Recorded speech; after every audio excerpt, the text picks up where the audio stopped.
I'm trying to go forward, but there's always the Jessyca Mullenberg who's kidnapped. She was abducted by a pedophile when she was young, just 13. Her kidnapper took her from her small Wisconsin hometown to Texas, where he kept her in a motel.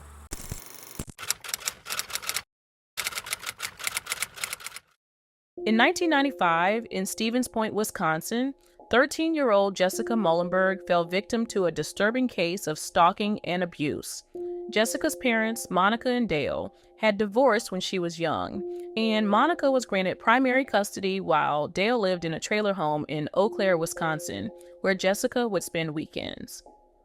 On the weekend of September 16, 1995, Jessyca was staying with her father. It was during this time that Dale made a frantic call to Monica, his words rushed and alarming. He says Jessica's missing and he thinks she ran away. Monica's immediate reaction was a mix of anger and distress, focusing her frustration on Dale and initially blaming him for their daughter's disappearance. Dale suggested the possibility that Jessyca had run away, a suggestion Monica found difficult to accept given the circumstances. Despite the strained circumstances, Jessyca did not harbor any animosity towards Dale, and life with her mother and stepfather was generally fulfilling. There seemed to be no plausible motive for her to abruptly abandon her life. Monica, desperate for more details, pressed Dale for information, where Jessyca was last seen, what she was wearing, and the timing of her disappearance. It emerged that Jessyca had been missing for approximately a day by the time Dale contacted Monica. He admitted he had spent several hours searching for her on his own before reaching out in desperation. Monica, still grappling with shock and worry, refused to entertain the notion that Jessyca had willingly run away. Frustrated and anxious, Monica confronted Dale, accusing him of withholding crucial information. Reluctantly, Dale disclosed a pivotal detail. He goes, I think Jessyca might have ran away from home. I knew that was nonsense. And I said, who is she with? He didn't want to say right at first. And I yelled at him, who is she with? He said, Stephen Oliver. Jessyca had been seen with a man in his late 30s named Stephen Oliver shortly before she disappeared.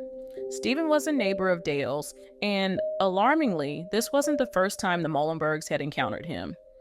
Years earlier, when Jessyca was just 7 or 8 years old and attending elementary school, Stephen Oliver was employed at the same facility. It was during this time that Stephen first encountered Jessyca and became fixated on her. Jessyca, displaying a natural talent and passion for writing, eagerly sought to join a school writing club, which coincidentally was overseen by Stephen himself. Stephen took advantage of his position to ingratiate himself with Jessyca, seizing every opportunity to be near her. He would approach her during regular school hours, often in plain sight of other students who perceived his interactions as innocent educational assistants. Jessyca finally caught a break from her torment when her stepfather's new job prompted the family to move to a different location. However, Stephen Oliver and his son also relocated around the same time, raising suspicions that he was attempting to remain close to Jessyca. Although Stephen didn't know the exact destination of Jessica's new home, he was aware of her biological father Dale's address. To stay near Jessyca, Stephen moved to a location close to Dale and waited for an opportunity to reconnect with her. During this unsettling period, Jessica's mother, Monica, noticed concerning interactions involving Stephen and his family. She began to piece together Stephen's persistent interest in Jessyca. Despite their efforts to distance themselves from him, Monica couldn't help but notice some unusual interactions between Stephen and her daughter, Jessyca. While Stephen showered Jessyca with what could be seen as parental affection, a nagging suspicion grew in Monica's mind. Finally, she decided to address her concerns directly with Stephen. During a respectful conversation, she asked him to step back and give Jessyca more space.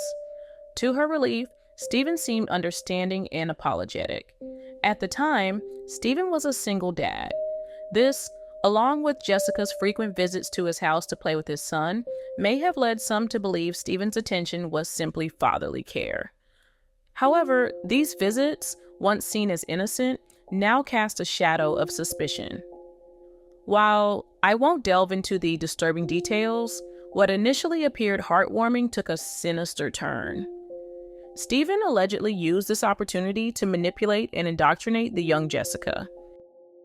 Nobody knew Oliver would pull me aside, follow me into his house, and then he would lock me up in one of the rooms, and then he would set me on his lap. I always went home feeling dirty and that I did something wrong. Initially, Stephen Oliver reassured Jessyca that their interactions were normal, a tactic that, coupled with fear and manipulation, kept Jessyca silent about her suffering. However, when Monica discovered that Stephen had moved next to Dale and was once again in close proximity to Jessyca, she immediately panicked. It was at this moment that Monica pieced everything together and realized Stephen's true intentions. He was targeting Jessyca in a predatory manner. This revelation shook Monica to her core as she grappled with the horror that her daughter had been manipulated and victimized by someone she once considered harmless. Chills went up and down my spine. I thought, oh my God, there's something wrong with this guy. He had my daughter in his sights. I felt very afraid that he was going to do something. In stark contrast, Dale remained largely unconcerned. He viewed Stephen as a decent person and downplayed Monica's fears, believing Jessyca was safe. This disparity in parental perception added to the tension and disbelief surrounding Jessica's predicament. As previously mentioned, Jessyca had been involved in a writing club led by Stephen Oliver. This fact underscored Stephen's calculated approach to gaining Jessica's trust and access, using his authority in the club to further his predatory agenda. It emerged that during Jessica's visits to her father Dale's trailer home, she was often sent over to Stephen Oliver's place next door. On the day Jessyca disappeared, Stephen approached her with news that a group was interested in publishing one of her writing projects, possibly even leading to a book deal and significant earnings. Excited by the prospect, Jessyca eagerly agreed when Stephen suggested they drive to an office to handle paperwork. When Jessyca asked her father Dale for permission to accompany Stephen, he readily agreed without much hesitation. However, had Monica been approached with the same request, she would have adamantly refused to let Stephen take her daughter away. This stark contrast in parental response highlights the different perspectives Monica and Dale held regarding Stephen Oliver. While Dale saw him as a benign figure and trusted his intentions, Monica had deep-seated concerns and suspicions about Stephen's interactions with Jessyca. Monica's worst fears were realized when she reported her daughter Jessyca missing, suspecting that Stephen Oliver had abducted her. Dale informed authorities that Stephen had mentioned they were heading to Madison, a city 3 to 4 hours away from Eau Claire. Law enforcement quickly alerted Madison authorities to be on the lookout for Stephen and Jessyca, but their search yielded no results. Days later, Jessica's family received a letter purportedly from Jessyca herself. In the letter, Jessyca claimed she had chosen to leave of her own volition and asked her parents and the police to leave her alone, reassuring them that she was safe. However, Monica immediately dismissed the letter as false and likely coerced by Stephen. I know how my child speaks. I know how my child writes. It sounded like it was dictated to her. Monica's convictions stem from her deep understanding of Jessica's character and the manipulation tactics Stephen had employed before. She knew Jessyca wouldn't willingly leave without contacting her family directly. After Monica voiced her suspicions about Stephen to the police, the investigation intensified. Missing persons posters featuring both Jessyca and Stephen were distributed as law enforcement pursued leads. Their efforts led them back to Stephen's trailer home, where they encountered his son and ex-wife. Stephen's ex-wife revealed startling information. Stephen had informed her he was embarking on a business trip lasting 6 months. Authorities uncovered incriminating evidence in Stephen's trailer, a collection of receipts and invoices detailing purchases that, when pieced together, painted a chilling picture. Among these items were zip ties, rope, duct tape, and other materials clearly intended for kidnapping. It became evident that Stephen had meticulously planned Jessyca's abduction and prepared to evade capture for an extended period. In subsequent interviews, Jessyca herself expressed doubts about Stephen's supposed trip to meet with a publisher. When she sought permission from her father, Dale, to accompany Stephen, Dale brushed off her concerns and encouraged her to go with him.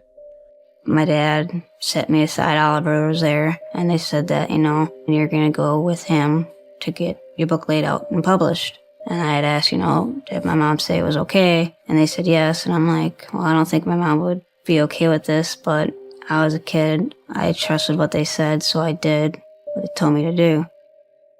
During the drive, Stephen took advantage of Jessyca falling asleep to restrain her arms and feet. These revelations laid bare the calculated and sinister nature of Stephen's actions.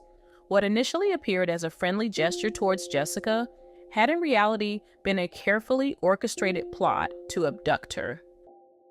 When Jessyca regained consciousness, the stark reality of her abduction hit her hard. She had been forcibly taken away from her family by Stephen.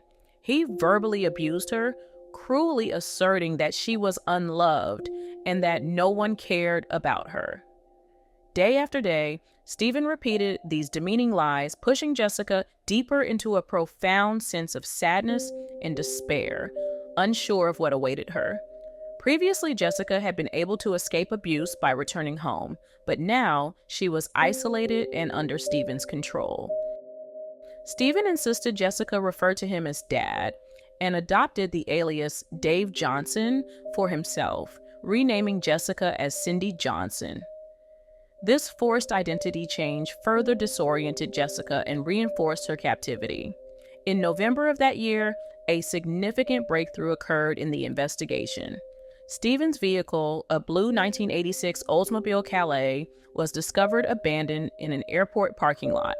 Despite searching the airport database, authorities found no record of anyone named Stephen Oliver, but confirmed he had boarded a flight from there.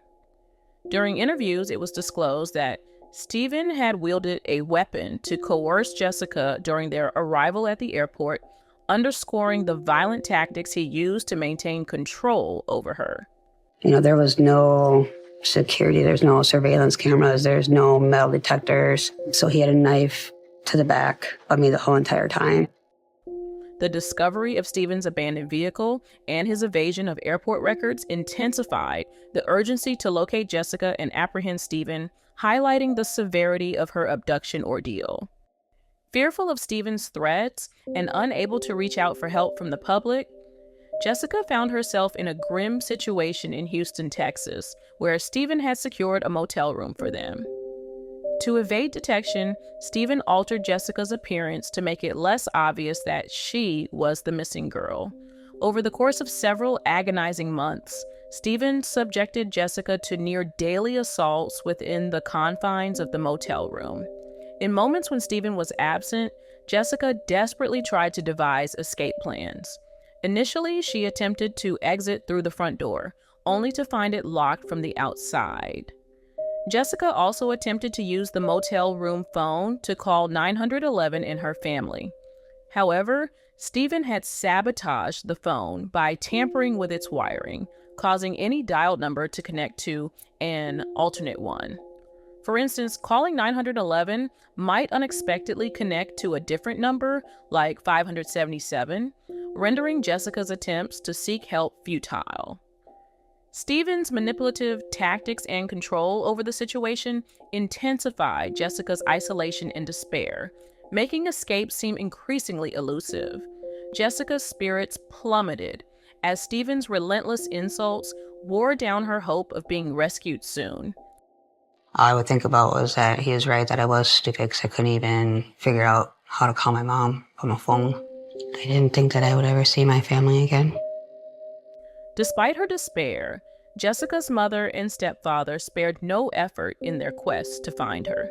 The missing persons poster featuring Jessyca was widely circulated on billboards and trucks nationwide, ensuring that her abduction became widely known. A pivotal turn in the investigation came when Jessyca's case was featured on the television program America's Most Wanted. By sheer coincidence, the manager of the Houston motel where Stephen and Jessyca were staying happened to watch the segment. Initially finding Stephen's behavior odd, the manager recounted Stephen's fabricated story about Jessyca, now known as Cindy Johnson, being depressed due to a family tragedy involving multiple deaths. While skeptical of Stephen's account, the manager felt powerless to act without concrete evidence. Stephen's manipulative tactics and deceitful narrative further complicated Jessica's plight, obscuring her true circumstances from those who might have been able to help. The national exposure of Jessica's abduction through media coverage and America's Most Wanted ultimately played a crucial role in sparking a breakthrough in the investigation. On December 28, 1995, 104 agonizing days after her abduction, a pivotal call came from the manager of the Houston motel to the team at America's Most Wanted. She reported a father and daughter staying at her motel who bore a striking resemblance to Stephen Oliver and Jessyca Mullenberg, known to them as Dave and Cindy Johnson. This crucial tip was swiftly relayed to law enforcement. In a dramatic late-night operation, FBI officials descended on the motel, responding to the urgent lead. Their arrival startled both Jessyca and Stephen awake. Stephen cautiously approached the door in response to the loud banging, instructing Jessyca to remain silent. Peeling back the door, Stephen was confronted by FBI agents who swiftly took control of the situation. Jessyca was finally rescued from captivity, but the overwhelming reality of her newfound safety initially felt surreal to her. After enduring months of trauma and manipulation, Jessyca struggled to believe that her ordeal was truly over. The flood of emotions, from disbelief to cautious hope, underscored the profound impact of her harrowing experience. They flashed their badges. I was freaking out because I was like, okay, is this fake? Is this real? Am I actually going home? Stephen's manipulation had inflicted deep psychological wounds on Jessyca, convincing her that she was Cindy Johnson, a persona shaped by abuse and deception. For years, Jessyca struggled with the identity thrust upon her, believing that her true self as Jessyca Mullenberg was lost or unreal. Reflecting on her experience in her early 30s, Jessyca shared how returning home didn't immediately restore normalcy. The trauma endured during her captivity continued to linger, leaving lasting scars that affected her deeply.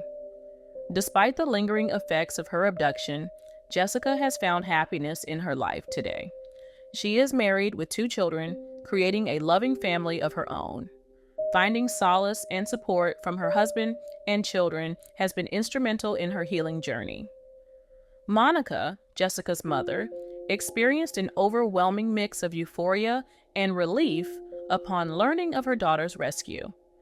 The news brought a flood of emotions, validating the hope and persistence she maintained throughout Jessica's ordeal.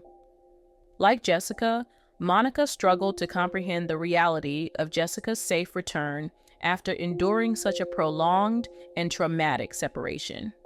Jessica's story serves as a poignant reminder of resilience and the enduring impact of trauma, but also of the strength found in family and the human spirit's capacity to heal and rebuild after unimaginable adversity. In September of the following year, Stephen Oliver faced justice in court. He was convicted on multiple charges, including rape and kidnapping of Jessyca Mullenberg. The culmination of the legal proceedings resulted in Stephen Oliver receiving a 40-year prison sentence for his heinous crimes. The verdict brought a sense of closure and justice for Jessyca and her family, marking the end of a long and painful chapter in their lives. Though scars from the ordeal remained, the conviction provided a measure of reassurance that justice had been served and helped pave the way for Jessica's continued healing and recovery.